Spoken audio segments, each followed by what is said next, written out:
Hello friends, how are you all? We have already discussed so many concepts in the structure of atom, we have studied many models, we have studied about quantum number in our last video. Now we will see how we can fill electrons in different orbitals on the basis of some principles. तो इसमें सबसे पहले हमें ये पता होना चाहिए, जैसे क्वांटम नंबर्स हमने पढ़ लिए, बेसिकली 4 टाइप की हम लोगों ने डिस्कस की, NL, MS। तो देखिएगा इसमें ऑलरेडी आपको बताया गया है कि N tells us about the shell of electron and L tells about the subshell। N shell के बारे में बता रहा है, जिसे हम ऑर्बिट भी कहते हैं, and L tells us about subshell। M tells about subshell। M tells कि L फर्दर कितने पार्ट्स में डिवाइडेड है। S is regarding the spin। इससे रिलेटेड कुछ क्वेश्चंस भी मैंने आपको लास्ट टाइम बताए थे, अगर किसी ने चेक नहीं किया है तो आप लोग चेक कर सकते हैं। तो ये सारी इंफॉर्मेशन जब हमारे पास होगी स्टूडेंट्स, उसी बेसिस पे हम फर्दर आगे बढ़ पाएंगे, how we have to now fill the electrons in different orbitals. अब हमें सारी इंफॉर्मेशन है कि शेल क्या है, सबशेल क्या है और ऑर्बिटल्स क्या है। तो अब हमें नेक्स्ट ये देखना है कि इलेक्ट्रॉन्स हम किस तरीके से फिल करेंगे। तो इसमें देखिएगा सबसे पहला पॉइंट जो आता है, maximum number of electrons in a given shell अगर आपको निकालना है, it can be easily defined with the help of this formula. अगर आपको कोई शेल दिया हुआ है, मैंने आपको पहले ही बोला था, अगर 3D फॉर्म पे कहीं पे कुछ लिखा है, 4s लिखा है या आपका 2p लिखा है, तो आगे जो वैल्यू है, जो आपको डिजिट लिखा हुआ है, it indicates the value of n। And जो ये PSDF एनीथिंग, जो भी ये वैल्यू लिखी हुई है या जो भी ये टर्म सिंबल्स लिखे हुए हैं, these indicates the value of L, azimuthal quantum number. तो अगर आपको कोई शेल दे दिया गया है, आपसे पूछा गया थर्ड शेल में मैक्सिमम नंबर ऑफ इलेक्ट्रॉन कितने आ सकते हैं, या ये शेल कितना नंबर ऑफ इलेक्ट्रॉन्स ऑक्यूपाई कर सकता है, you will directly apply this formula which is 2n²। तो देखते हैं n = 3 के केस में मैक्सिमम नंबर ऑफ इलेक्ट्रॉन। तो आप सीधे अप्लाई करेंगे 2 × n², n is 3, 18। फाइन। अगर ऐसे मान लिया जाए, हमें दिया हुआ है n = 2 के लिए आपको मैक्सिमम नंबर ऑफ इलेक्ट्रॉन्स निकालने हैं। n = 2 मीन्स आपको शेल नंबर 2 दे दिया गया है, प्रिंसिपल क्वांटम नंबर की बात हो रही है। तो maximum number of electron will again be 2 × 2² which is equal to 8। आप ये सारी चीजें इजीली कैलकुलेट कर सकते हैं। तो अब ये तो बात आई कि जब आपको शेल नंबर दिया है, तब आप मैक्सिमम नंबर ऑफ इलेक्ट्रॉन्स कितने उस शेल में रिजाइड कर सकते हैं, कैसे कैलकुलेट करेंगे। You can use this formula. Now अगर किसी सबशेल की बात की जा रही है, अगर किसी सबशेल की बात हो रही है, तो वहां पे आप इलेक्ट्रॉन्स कैसे डिफाइन करेंगे, या किसी पर्टिकुलर सबशेल में कितना मैक्सिमम नंबर ऑफ इलेक्ट्रॉन हो सकता है। Subshell means we are talking about SPDF, किसी पर्टिकुलर S सबशेल में नंबर ऑफ इलेक्ट्रॉन्स कितना होगा, P में नंबर ऑफ इलेक्ट्रॉन्स कितना होगा। तो उसे निकालने के लिए हमारे पास फॉर्मूला है 2 × 12 + 1। We will simply apply this formula and we will come to know about the maximum number of electron in a given subshell। मान लिया आपसे पूछा हुआ है D सबशेल के लिए, या आप कह सकते हैं L = 2 अगर आपको दे दिया है। देखते हैं L = 0, L = 1, 2, 3, P, D, F। Fine. तो L = 2 पूछा गया है, यानी कि आपसे पूछा है D सबशेल में मैक्सिमम कितना इलेक्ट्रॉन हम फिल कर सकते हैं। We will simply apply this formula. इसमें आपने निकालना है मैक्सिमम नंबर ऑफ इलेक्ट्रॉन, वो आप निकालेंगे 2 × 2। अगर आपको D सबशेल दिया है, for D subshell the value of L is equal to 2। plus 1, which is 2 into 4 plus 1 5 equal to 10. यानी कि अगर कहीं पे डी सबशेल आपको दिया है तो वहां पे मैक्सिमम नंबर ऑफ इलेक्ट्रॉन्स हम लोग 10 फिल कर सकते हैं. इसी तरीके से एक एग्जांपल और देखेंगे. लेट्स सपोज हमसे पूछा गया है, या ऐसे देख लेते हैं पी सब सेल में मैक्सिमम नंबर ऑफ इलेक्ट्रॉन कितना आएगा. तो इसे देखने के लिए हम देखेंगे maximum number of electrons, it is again equal to 2 into 12 plus 1. इसे फर्दर वेरीफाई भी करेंगे कि कैसे डी में 10 इलेक्ट्रॉन आ रहे हैं, या किसी भी पर्टिकुलर शेल में कितना नंबर ऑफ इलेक्ट्रॉन होगा, आइदर इट इज राइट और नॉट. 2 into 2 for P. अगर पी सबशेल की बात हो रही है it means l equal to 1, तो यहां पे हम एल की वैल्यू 1 पुट कर देंगे एंड इट विल बी 6. यानी कि अगर आप पी सबशेल की बात कर रहे हैं या एल इक्वल टू 1 के लिए बात हो रही है, in that condition maximum number of electron will be 6. Now we know कि अगर आपको शेल की वैल्यू दी गई है, शेल नंबर अगर आपको दिया है, तो भी आप मैक्सिमम नंबर ऑफ इलेक्ट्रॉन निकाल सकते हैं by simply applying the formula 2n square. And if we have the value of L, that is subshell, then also we can easily calculate the total number of electrons by using the formula 2 into 12 plus 1. अब हम further आगे move करेंगे. कुछ examples भी इसमें मैंने आपको दे दिए हैं. जैसे n equal to 3 के लिए मैंने आपको बता दिया कि मैक्सिमम नंबर ऑफ इलेक्ट्रॉन 18 हो सकते हैं. इसी तरीके से n equal to 4 के लिए आप निकाल सकते हैं, और n equal to 1 अगर आपको दिया है in that condition also you can calculate what will be the maximum number of electron. इसी तरीके से अगर हमें सबशेल दिया हुआ है तो वहां भी हम इलेक्ट्रॉन्स कैलकुलेट कर सकते हैं. So after studying all these 2 point, अब हम लोग देखेंगे कि किस तरीके से डिफरेंट ऑर्बिटल्स में इलेक्ट्रॉन की फिलिंग हो रही है, क्या ऑर्डर है इलेक्ट्रॉन की फिलिंग का. तो आते हैं थर्ड पॉइंट पे.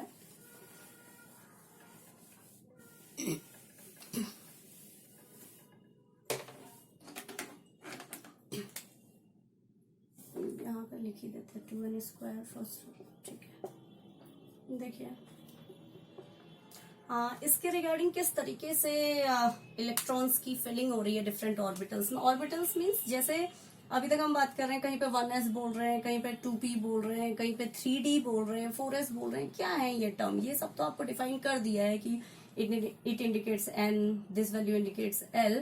बट किस तरीके से इसमें इलेक्ट्रॉन की फिलिंग हो रही है, लाइक 2p में इलेक्ट्रॉन पहले भरा जाएगा, या 3d में इलेक्ट्रॉन पहले फिल किया जाएगा, या 4s में इलेक्ट्रॉन पहले फिल किया जाएगा. क्या ऑर्डर है इन ऑर्बिटल्स में इलेक्ट्रॉन की फिलिंग का, उसे हम देखेंगे. इसके रिगार्डिंग एक प्रिंसिपल है ऑब्बो प्रिंसिपल, उसे देख लेंगे. क्योंकि जो फिलिंग ऑफ इलेक्ट्रॉन्स है इन different orbitals, it is based on this principle.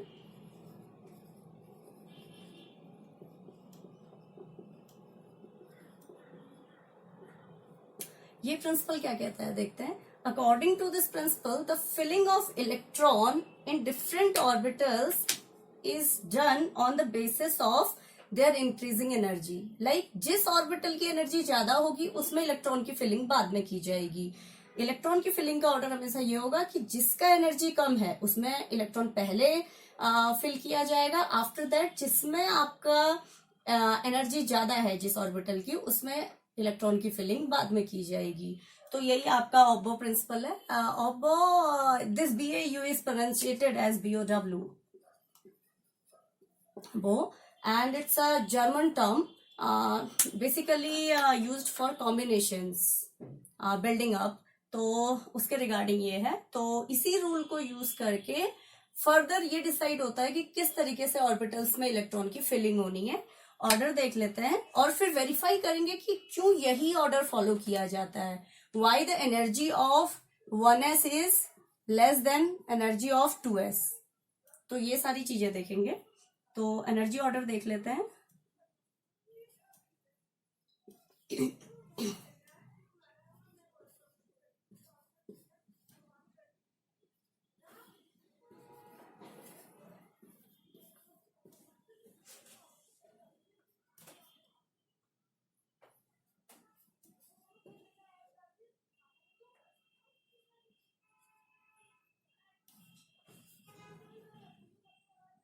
दिख रहा है ना, इसको हटा ही देते हैं।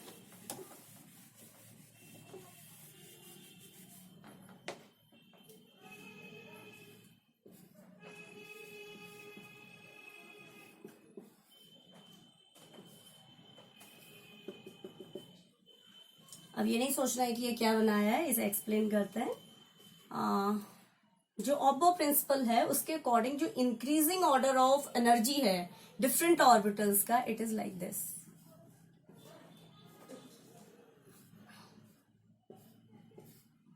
इसी तरीके से हम आगे को फिर 7s में फिलिंग करेंगे, फिर आपका इसी तरीके से 5f आएगा, 4f एंड 5f तो ऑर्बिटल है f के।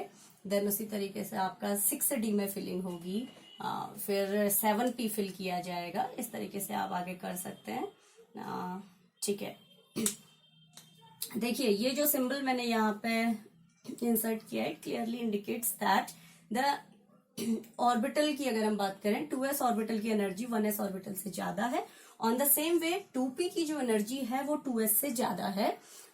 3s की एनर्जी 2p से ज्यादा है। आप ऐसे देख रहे हैं कि ये सारे orbitals in order of their increasing energy मैंने सेट किया हुआ है। Different orbitals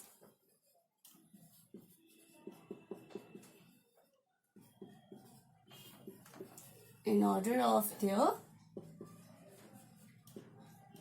increasing energy. Fine. तो अब क्वेश्चन ये आता है कि ये आप इसे डायग्रामेटिकली भी शो कर सकते हैं, लाइक वर्टिकली अगर आप सारे ऑर्बिटल्स को लिखेंगे तो वहां भी आप डायग्राम बना के इसे शो कर सकते हैं, और इस तरीके से भी एनर्जी ऑर्डर लिखा जा सकता है।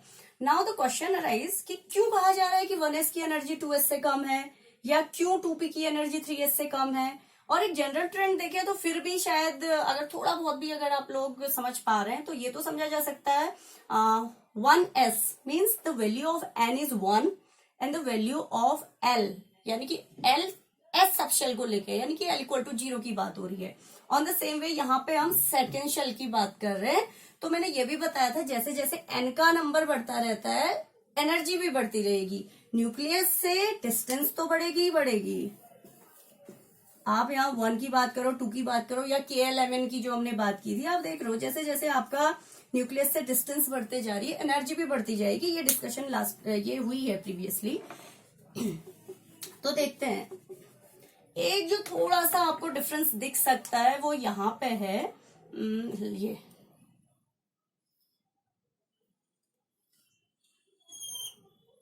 ठीक। एक और चीज पढ़ने की यहाँ पे है, उसी तरीके से हम लोग यहाँ पे भी देख सकते हैं। फिर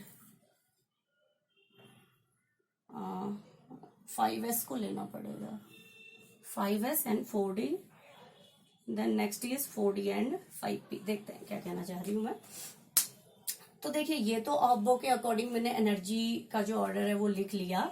तो नेक्स्ट अब हमने ये देखना है कि एक जो जनरल ट्रेंड आपको दिख रहा है कि पहले 1 आ रहा है, फिर 2 आ रहा है, सेकेंड शेल में जब सारे ऑर्बिटल खत्म हो गए उसके बाद 3 आ रहा है, तो अचानक से 4s कहां से आ गया। आप देख रहे हो कि 3s आया, 3p आया, आफ्टर दैट 4s, और उसके बाद 3d आ रहा है। तो क्या चेंज आए हैं। तो इस प्रिंसिपल में एक ये भी कहा गया था कि आप एनर्जी का ऑर्डर हमेशा n+l रूल को अप्लाई करके डिटरमाइन करेंगे। n+l रूल क्या है अब देखते हैं इसमें। 4s के लिए अगर हम निकालें 4s और 3d, ये एनर्जी को डिटरमाइन कर सकते हैं हम इस रूल की हेल्प से। तो अगर हम 4s के लिए n+l रूल निकालें स्टूडेंट्स, तो अगर यहाँ पे देखिए तो value of n is 4 and the value of l is 0। s के लिए जो l की वैल्यू है 0 है, दैट्स वाई। तो अगर हम यहाँ पे n+l रूल के अकॉर्डिंग देखें तो वैल्यू ऑफ n+l इज 4, और यहाँ पे अगर हम देखेंगे it is n equal to 3, for d l equal to 2, so the value is 5। जहां पे भी आपने ये भी देखना है एनर्जी ऑर्डर लिखते समय कि n+l की वैल्यू किसके लिए कम है। तो अगर हम 4s और 3d में देखते हैं स्टूडेंट्स, तो हमें ये दिख रहा है कि 4s के लिए जो n+l की वैल्यू है it is 4, while for 3d it is 5। तो इट मीन्स 4s की एनर्जी कम होने की वजह से पहले इलेक्ट्रॉन 4s में फिल किया गया, after that we are filling electron in 3d। ऐसा कंपैरिजन आप किसी में भी कर सकते हैं। आप 3s और 3p में भी देखिएगा कि क्यों 3s पहले आया और क्यों 3p बाद में आ रहा है। तो 3s के केस में अगर मैं n प्लस एल लगाती हूं तो n, l की वैल्यू 0, इट इज 3। यहां अगर मैं अप्लाई करूं 3p for p l equal to 1, 4, तो अब आपको क्लियरली समझ आ गया होगा कि क्यों मैंने 3s को पहले लिखा है और 3p को बाद में। क्योंकि n प्लस एल रूल अगर मैं लगाऊं तो उसके अकॉर्डिंग 3s के लिए जो n प्लस एल की वैल्यू है it is 3, y for 3p it is 4। तो आपका जिसके लिए n प्लस एल की वैल्यू कम आएगी उसकी एनर्जी कम है, और जिसके लिए ज्यादा है उसके लिए आपका इट मीन्स उस ऑर्बिटल की एनर्जी भी ज्यादा है, तो इलेक्ट्रॉन की फिलिंग बाद में होगी।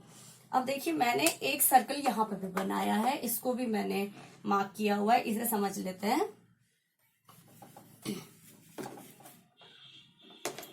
देखिएगा अब 3D और 4P में, 3D को देखिए और 4P को देखिए। 3D और 4P में अगर हम n प्लस एल रूल लगाएं तो 3 प्लस 2, और यहां पे लगाऊंगी तो 4 plus 1, it is equal to 5 and it is also equal to 5। Now what to do? अगर यहाँ पे हम n प्लस एल रूल लगा रहे हैं तो दोनों के लिए वैल्यू 5 आ रही है। नाउ तो ये कैसे डिसाइड हुआ कि 3D को आप पहले लिखेंगे और 4P को बाद में लिखा जाएगा? सेकंड क्वेश्चन ये अराइज हो रहा है कि दोनों के लिए n प्लस एल की वैल्यू सेम होते हुए तो यहाँ पे कैसे डिफरेंशिएट किया गया है? यानी कि ये रूल आप सब जगह भी अप्लाई नहीं कर सकते हो। First you have to apply n plus L rule, लेकिन कुछ केसेस ऐसे भी आएंगे जहां पे n प्लस एल की वैल्यू दोनों ऑर्बिटल्स के लिए सेम आएगी, लाइक 3D और 4p के लिए सेम आपको वैल्यू ऑब्टेन हो रही है विच इज इक्वल टू 5। तो यहाँ पे आपने ये करना है स्टूडेंट्स, जिसके लिए n वैल्यू कम है, दोनों में जिसके लिए आपका n वैल्यू कम है, जो आपको सबसे पहले रूल बताया था, उसकी एनर्जी भी कम होगी। तो दैट्स वाई 3D को पहले लिखा गया है 4p से। समझ आया? सेम कॉन्सेप्ट हम अप्लाई कर सकते हैं 5s, 4D और 5p में। आप 5s और 4D को देख सकते हैं कि क्यों 5s पहले आया है और क्यों 4D बाद में आया है। अगर आप यहाँ पे अगर n प्लस एल कैलकुलेट करोगे तो it is equal to 5 and it is equal to 6। तो ये 5 है, ये 6 है, दैट्स वाई 6 होने की वजह से 4D में बाद में फिलिंग हो रही है। फिर अगर आप 4D और 5p को देखेंगे तो 4D 6, 5p अगेन 6, फिर n वैल्यू 4 होने की वजह से इसकी n वैल्यू कम है तो इसमें इलेक्ट्रॉन की फिलिंग पहले हो रही है। और 5p में n प्लस एल 6 होने के बावजूद भी सिंस इसका जो n वैल्यू है वो ज्यादा है, इट इज इक्वल टू 5, तो इसमें इलेक्ट्रॉन की फिलिंग बाद में हुई है। तो ये आपने समझना है। कहीं कहीं पे जनरली तो ट्रेंड सही है कि किस तरीके से फिलिंग हो रही है, कहीं कहीं पे ऐसा देखने को मिल रहा है कि ऐसा नहीं होना चाहिए था या क्या ऐसा एब्सर्ड हुआ है। तो वहां पे आप सबसे पहले n plus L rule apply करेंगे। इवन यहाँ सब जगह आप n plus L rule apply करेंगे तो आपको समझ आ जाएगा कि क्यों ये ऑर्डर डिफाइन किया गया है। तो जहां पे आपका n प्लस एल की वैल्यू कम, उसमें इलेक्ट्रॉन की फिलिंग पहले। फिर कुछ केस ऐसे आएंगे जहां पे n और n प्लस एल वैल्यू दोनों में सेम आ रही है, तो उस केस में आपने क्या करना है, you will look toward that particular orbital जिसके लिए n की वैल्यू कम है, उसमें आपका फिलिंग पहले की जाएगी। यही आपका ऑब्बो प्रिंसिपल कह रहा है। So these are 3 points. इसके बेसिस पे इनको यूज करके हम इलेक्ट्रॉन को किस तरीके से ऑर्बिटल्स में फिल करेंगे ये हमने अभी देखा। और अब जैसे s की अगर हम बात करें या 1 की बात करें तो आपको फर्स्ट 2 पॉइंट से ऑलरेडी ये डिस्कस किया जा चुका है कि किस शेल में कितना मैक्सिमम नंबर ऑफ इलेक्ट्रॉन आ सकता है, या इफ l इक्वल टू 0 या s की अगर बात करूं तो उस केस में कितना इलेक्ट्रॉन आएगा। You will simply apply the formula 2 × 2l + 1। इस तरीके से हम इलेक्ट्रॉन की फिलिंग कर सकते हैं। नेक्स्ट टाइम पे हम कुछ बहुत एलिमेंट्स ले लेंगे,